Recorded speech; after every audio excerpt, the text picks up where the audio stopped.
Now that you have your research, you can start creating your outline. And remember that when in speech you have different kinds of outlines. So this first one you make, you want to have the most information possible so then you can scale back as you are practicing it.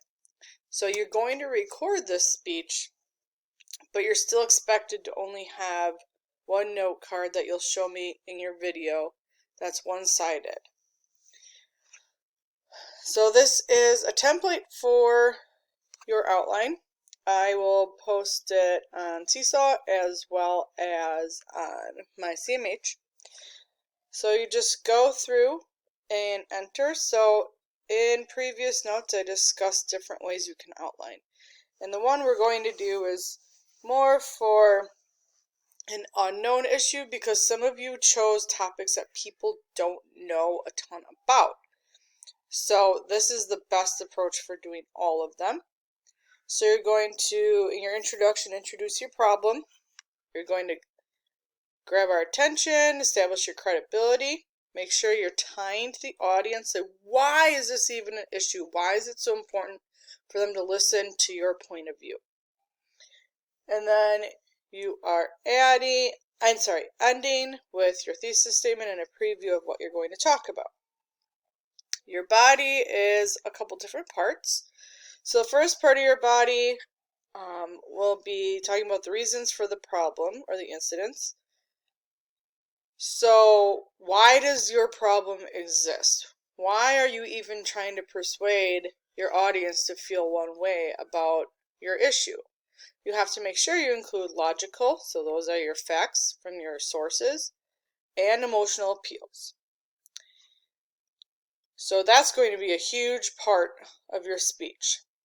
Then also in your body, you're going to move on to your solution. So you presented this issue and what's the solution? Why do people need to pay attention to this? How does this impact your audience? Why is it a pressing current issue?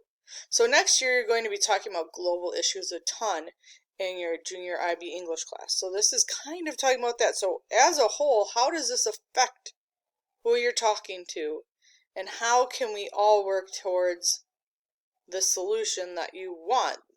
So you want people to understand the benefits of something, for example. Then of course your conclusion, let us know you're ending your speech. Review your main points very briefly.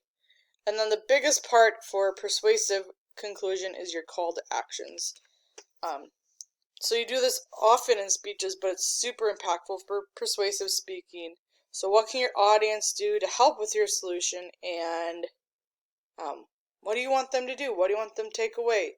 Maybe it's nothing major. Maybe it's just getting them to think about your issue more. Maybe it's challenging them to research something about what you said. So this is your outline. I'm also going to post this sample, which is very similar, slightly different, but it's the best one I have that I can show you, that you can look at for when you're making your outline. Okay, you notice that you want to include your works cited as well, just like this. So you should only have about 3 sources, just a reminder. Okay, so happy outlining.